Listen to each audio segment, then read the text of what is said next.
Good morning, everyone. You've had a line of speakers, and it's hard to meet the bar there, but I'll try my best. I'll at least keep you awake, and this whole panel will help me do that. So my name is Pallabi Saboo, and I am thrilled to be here. Or, as they say in true quantum fashion, I might be somewhere else entirely at the same time. But my knowledge of quantum is very, very limited. So I know enough to be uncertain about everything and thoroughly entangled in confusion. And that was the extent of my quantum jokes. But the reason this panel is here is we in the greater Washington area are taking great strides, making bold initiatives to make it a quantum world-class hub here. We all know the quantum revolution is here to stay. It's no longer in the distant future. It impacts industries worldwide. And we not only want to participate in that revolution, we want to lead that revolution. Towards that end, we have panel members from different counties in the region who work together to provide the right infrastructure, the right workforce pipeline, the right policies, the right infrastructure to make this everything a quantum company needs to develop the technology and to commercialize it. So why us? Why is Washington, D.C. region so great? We have 12 federally funded research and development labs here, 100+ labs, major universities, and the federal government. A lot of policy that gets shaped here affects quantum policies worldwide. Not only that, no matter which county you either locate your company in or decide to reside in, all the counties collaborate together to provide you a cohesive efficiency that each county brings. With that, it's my pleasure to introduce my panel, and I'll take a seat while I do that. So I have on the extreme end, and I'm going to get this right, Elaine Fine, who's chair of Montgomery County Economic Development Agency, Dave Diaz, the senior BD officer for Loudoun County Economic Development, Sam Braden, who replaces Ebony, who could not make it. He makes a beautiful Ebony, I must say, who's the business development manager for IT and cybersecurity for Prince George EDA, James Quigley, the chair of the Fairfax County EDA, and Jennifer Jones, CEO of Harvard County EDA. We'll start by discussing, each one of them will talk about their unique assets in each county. And then we'll end with a collaboration that they all bring together, right? With that, I'll start with Elana. Elana, the first question. Montgomery County hosts world-class federal research institutions, including NIH, NIST, and leading universities.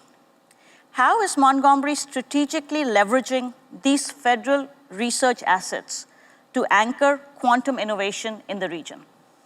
So thank you. Really excited to be here, and I'm glad you kicked it off the way you did, because we all really are here to talk about collaboration and the collective assets of the DMV in being a real vibrant, I think, foundation for quantum computing and many other things. Specifically in Montgomery County, as we think about what we have, and a lot of what you mentioned, we do have, I would say, kind of the backbone of what I think could be a real, a vibrant ecosystem. We do have NIST that has set the standards in quantum computing. We have the National Cybersecurity Center of Excellence, that's kind of helping to create the playbook. And other federal agencies, NIH, that can just, that federal agencies in general are a great strategic asset for us. I'd also say, our proximity to the University of Maryland, very exciting announcement from my alma mater, go Terps, yesterday around this, can really, brings together a lot of the researchers as well as the talent around quantum. We also have the universities at Shady Grove, which is one of the best kept secrets of Montgomery County, which is a partnership of our 12 system institutions that brings those institutions right in Montgomery County, as well as Montgomery College and the amazing Montgomery County public school system that hopefully will be developing the kind of next generation of quantum talent. The last thing I'll say as it relates to the Quantum World Congress, like many of all the jurisdictions represented here, we represent, depending on who you ask, I need the correct number, 80 to 150 countries are represented in the county. So for any country, almost any country looking to create a partnership with the state of Maryland and Montgomery County to have a presence here, we probably have a really strong community, for your country as well. So I'll leave it at that. And so, we've seen in this region, as we've seen even the highways come up, right? There's an important role of public-private partnership. What role do you see in the public-private partnership in bridging any gap that we might have in federal funding to get us where we need to be to the quantum world hub? Yeah, for me, I spend a lot of time in the startup and venture world, and I think that access to capital is something that we probably need to work on in the region. I know we're already, the state of Maryland is already doing a few things to attract venture capital, but it's an area that this region needs a more robust venture capital ecosystem, but I would say particularly in the state of Maryland, we need to work on that to bridge the gap. If we have all this amazing research coming out of our universities, if there's tech transfer opportunities, there's a vibrant angel investor ecosystem, but that's not gonna be enough, and we really need to get the venture dollars started here or more active to bridge that gap. Thank you. Moving on to you, Dave. I know from last night also that you are very, very proud of being recognized in Loudoun County as the data center capital of the world. How does this existing digital infrastructure foundation position your county to support the next generation quantum networks and quantum ready systems? Yeah, thank you.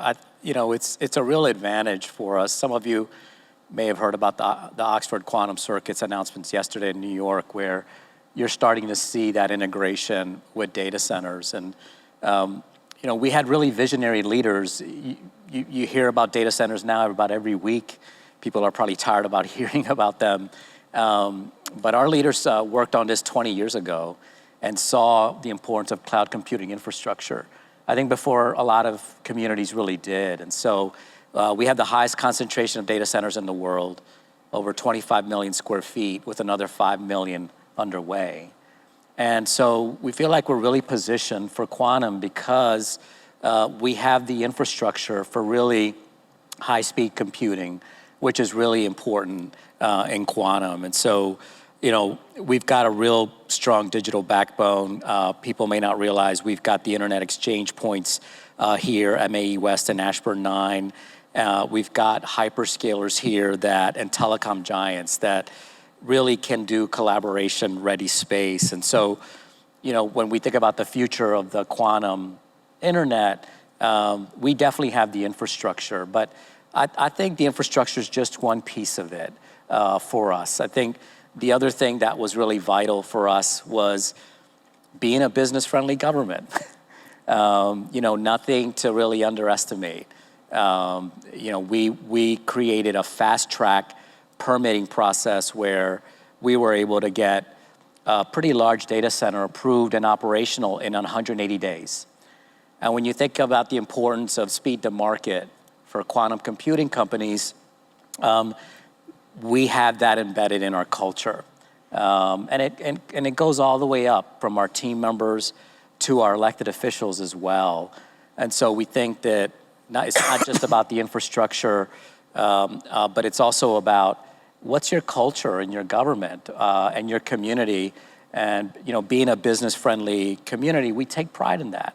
And it's made a real difference. When we're working on large projects, there's usually financial incentives being talked about, but we're really proud to talk about the non-financial incentives because they actually do have a financial benefit when you're able to actually shrink your construction costs significantly because of the speed to market approach that we take as well. And so we're really excited about quantum. We've got several quantum computing companies in our location now and look forward to just being a part of that ecosystem within the region.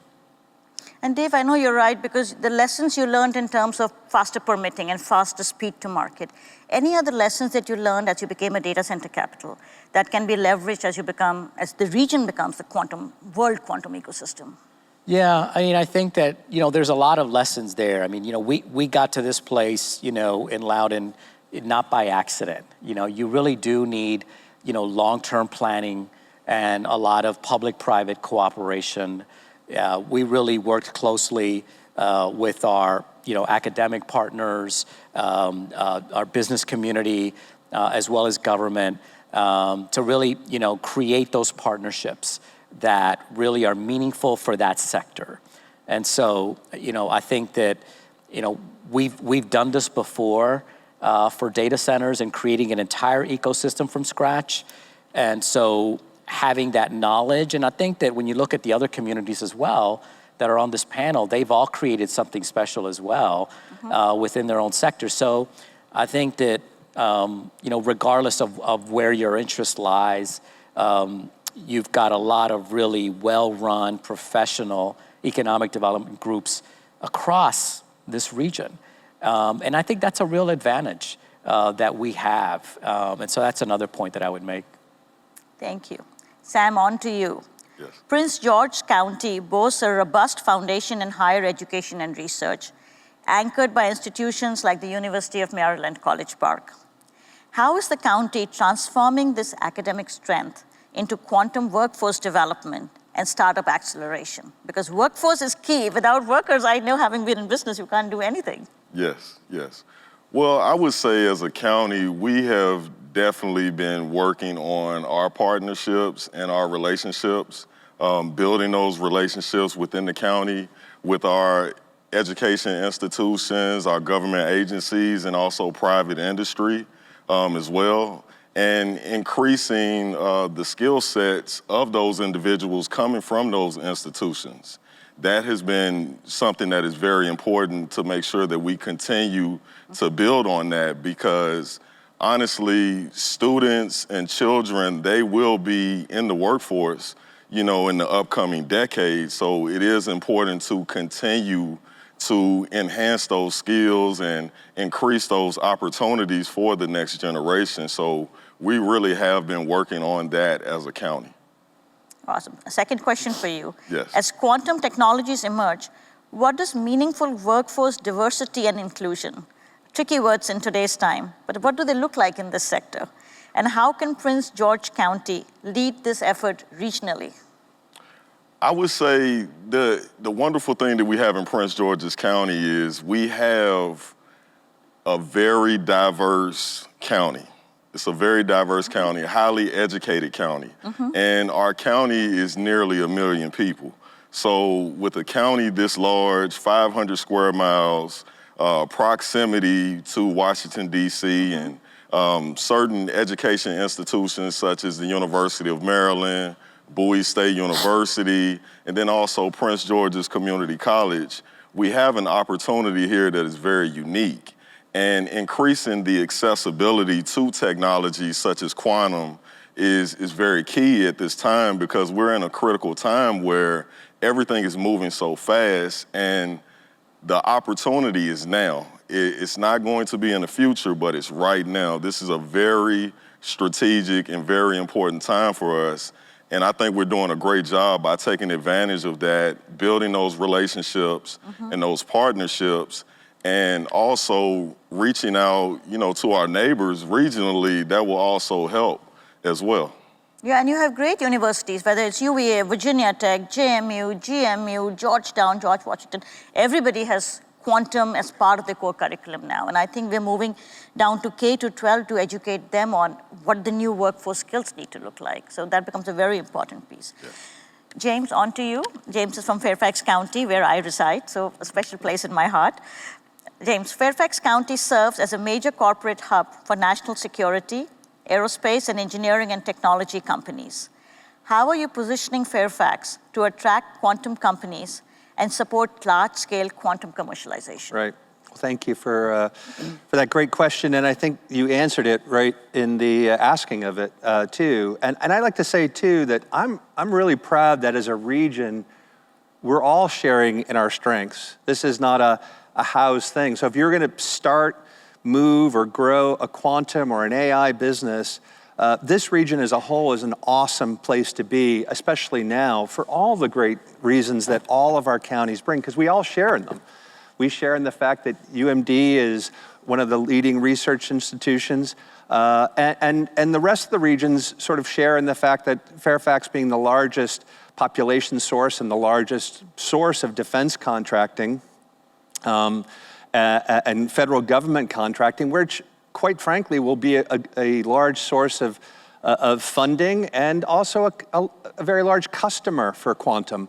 If we think about the future of quantum and what it needs and its importance to us as a country and as a region, we look at not only that the federal government's going to be one of the largest purveyors, customers of quantum and needed, it's also a national security risk. It's needed right now that the United States is going to have to and will continue to invest in quantum for a number of different security reasons. And with Fairfax being one of the largest in the country, concentration of defense and federal contractors, clearly this will be a large customer base. But I do think it's together as a whole of us bringing together the power of the future of quantum and the growth of our region too in AI. Those two industries together are wonderfully powerful in the DMV. And you're right, because a lot of defense and security concentration is here, and we see a lot of procurements coming out of it. Do you see they'll impact the demand of quantum technologies being built here, especially because it's the American government looking for procurement and citizens, or at least some kind of residency people building these technologies? Yeah. Do you see that coming into play? If you looked at 20 years ago, the big tech companies that had offices here, the companies that took their funding from Silicon Valley and started growing, and their presence mostly in the DMV was lawyers and very little product development, very few engineers. It was mostly a hands-off distance from the federal government and from others while they grew. And I think we all have to recognize that those days are kind of done. That the need for future technology companies to be in close step to watch things like regulation, but also partnership. And I think most companies today are not fighting these things. They recognize we need a partnership. And so you're seeing in the last decade, the growth of technology companies in the DMV has bloomed in a huge way. No longer are we just putting lobbyists here, we're putting engineers, marketing, HR. Companies are starting here. And I think as quantum takes off and its natural interlock with defense contracting, research, the huge talent pool we have here, that this area has a unique differentiation when it comes to what's going to happen in the future of quantum. You're so right. Jennifer, on to you. So Harford County occupies a strategic position between Washington and Baltimore, with proximity to NSA and other key federal quantum stakeholders. How is Harvard leveraging this unique geographic advantage to establish its role in the regional quantum ecosystem? Well, thank you for that question, and thank you for having me here this morning. Pleasure. So Howard County is located in the center of the state, and it's also located in the center of, I would say, this tech corridor. So it's right in between University of Maryland and NSA. So, we have a very entrepreneurial ecosystem in Howard County, and we tell companies, if you want to start your business here, you're close to all the assets in the state and in this corridor that we're talking about. And it's really easy to be close to your customers or potential customers and close to government, federal government, people that are like making the laws, developing the standards. And I think that's a big draw. And, in terms of partnerships, it's really important. I know someone was talking about partnering with the universities or partnering with other businesses. When you're strategically located in the center, it's really easy to get everywhere else. And so, Howard County, I grew up in Howard County. And my dad was a small business owner. And we intentionally moved there for the quality of life, the school system, and because running a business there, he was close to DC and he was a federal contractor. So I would say those things continue after all these decades. And then, with these emerging technologies that are coming, with the University of Maryland doing great stuff and making these great announcements, a lot of companies want to be close to the action. A lot of entrepreneurs are, thinking about their next big thing, and they want to be close to the action like that. So Howard County offers that advantage. That is so true. The location is enviable, though. So from your perspective, what are the most critical steps for mid-sized counties like Harvard to compete and remain competitive and relevant in this rapidly evolving quantum landscape? So I think the first thing we need to do is what we need to continue doing is we're very pro-innovation, pro-entrepreneurship, and we have a great relationship with our county executive, and we're all aligned. The county government is aligned with the industry. So, I've heard businesses say that our elected officials, our county council, everybody's very accessible. So I think we got to keep doing that, having that pro-innovation culture is going to be important. And I think, the second thing is, like you said, Howard County is one of the smallest. We're only 335,000 people compared to 1 million down there. And, we punch above our weight, but we're very small. And I think that, developing workforce, our workforce, we have a very highly educated workforce. We're close to a lot of the universities, but we also have a great community college. Howard Community College is there, and Dr. Willis, who's on my board, the president of the college, is building a new workforce trade center. And it's gonna, the purpose of it is to help kids that are coming out of high school that might not want to go directly to a four-year college or the PhD track, which is very important for quantum, but I think there needs to be alternate pathways to success to get into quantum and other tech industries. I think right now it's very mystifying for the average kid. Yes. And it's great to have alternate pathways, so continuing that workforce pipeline is gonna be very important for Howard County. You're so right. No, we've discussed, you touched on something, because each one of these counties has a different size and a different cosmopolitan or a metropolitan or a ruralish feel, right? And as we reside in the area, for our home setting, we might prefer a smaller county or a bigger county. And for our office setting, we might be looking for different skill sets, right? So each one of us may be in two counties where we live and where we work. So I want to move the topic to regional collaboration. And I throw it open to the entire group. And just talk about how your jurisdiction are working together to ensure our greater Washington region competes as one cohesive quantum hub rather than disjointed counties. Anyone? I'll start. So, Fairfax being the largest of these regions, we sort of live and die together. Ultimately, in the end, we have to take advantage of each other's resources. And I think as a region, we've worked really hard in the last 5 years to try to do our best to pull all of these resources together to make sure that we are working together. We may not have the quantum lab that UMD does, but we'll have many of the companies that they'll be selling to. And I think when we market the region in Fairfax, we market the entire region. We tell the entire story. I think it's a great start of us being here and telling our story together and sharing these ideas together is always key and critical. And I don't think this region's worked together as best as we have in the last, let's say, the decade. I think there's been a lot more collaboration than ever before. And what I would say is, Amazon locating a second headquarters here was a watershed moment for this region. People may not realize the extent to which we really had to come together and put together a very, compelling package. And that was a watershed moment. We saw that if we worked together, we could really compete globally, and we did. And ever since then, we've not just, talked about it, but we've created new structures. You look at Connected DMV itself is a great example of this. We've created the Northern Virginia Economic Development Alliance, where, I helped to get a win for another locality within Northern Virginia. And, I think that the other areas like transportation, there's dedicated funding for, our metro system from all 3 states.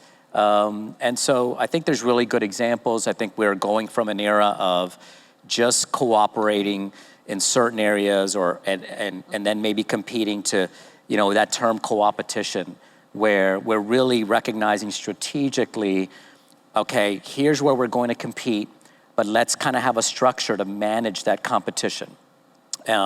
Even managing leads and those kinds of things from a sales and lead generation perspective.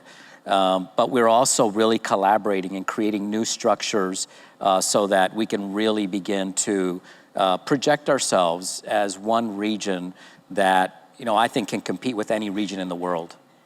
Yeah, and you brought up a good point about a company being located in one county and maybe the CEO or some workers being living in another county. And I think ultimately, as a region, what we're trying to do, other than making it business friendly, is raising the quality of life for the region. And we have people that major CEOs that live in Howard County and may work in Prince George's or Montgomery County or in Northern Virginia.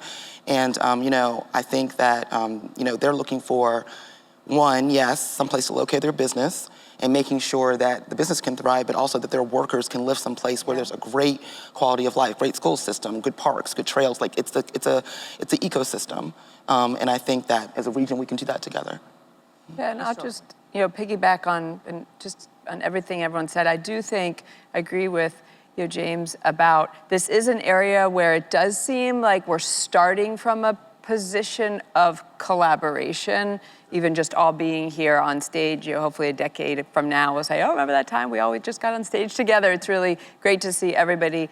But I do think we have to be more committed to the infrastructure that allows talent to move back and forth. I will say it to whoever will listen to me, is that the region has to fix the American Legion Bridge. We need people to be able to, this is such a complex industry that we're trying to create here and build upon here, that we have to create all the ways of transportation infrastructure, make it so that if there's a job over here that fits a skill set of somebody, a very specific skill set over here, we have to be able to make that talent mobility possible. And that is, I really think, I will say, I think it is an emergency in the area that could hurt us as we look to attract businesses. Like you talked to Pallabi about your business. If you do not feel like you can have the talent that can easily move and then move from one, that's what you see a lot in Silicon Valley, is people move from company to company. You kind of want that, right? Maybe not immediately, but you want to be able to cross-pollinate from companies. And if you look at the Beltway all the way to Baltimore, if we can have that corridor, the talent needs to be able to be mobile. Yeah, and besides mobility also, we have testbeds, labs, quantum networks that the whole region is building together to make quantum possible. Since we're running out of time, I want to jump onto one question that's really important for anybody. What is your 10-year vision to make this the global hub for quantum? What are we doing? Go ahead. I would say that, as I mentioned previously, focusing on our education institutions and also not just our higher ed institutions, but also K through 12, and STEM and STEAM education programs and training, and developing those skills, because as fast as technology is moving, it's very critical that the next generation is properly prepared to create and to take advantage of all the opportunities that are in front of us right now. And even as a region, we are in the land, I call it the land of opportunity. Absolutely. Because there are so many opportunities here that we have access to that in other areas, they don't have the same opportunities or the same access that we do. So creating those opportunities for the next generation, enhancing those skills, and even individuals who have transferable skills, making sure that they are prepared and making sure that they are trained, then that will strengthen not just our individual counties, but also it will strengthen the region as a whole and as a collective, and we will be leading everyone else for the next decade and beyond. Absolutely. Yeah, I would say, just much like we've tried to become the top 3 life sciences, industry in the country, let's become the top 3 quantum hub in the world, for talent, investment, anywhere you want it. And there was a speaker before this that showed the MIT, some MIT quantum index. Let's develop a quantum performance index that really tracks our metrics on how did we get there from here as a region. To me, that would be a good collective effort to get everybody focused on a singular goal that brings us together. And you're so right, thank you all. But that's true, our region is unique in the world. We sit where the federal government is, we all collaborate, we have 100+ labs, we have federally funded research and development centers, we have the best universities, and I'm hard-pressed to find another region in the world or in the country. One might be a biology hub, one might be just data centers, but together we are unique in what we offer for being the next quantum hub of the world. With that, thank you all. Thank you for making time.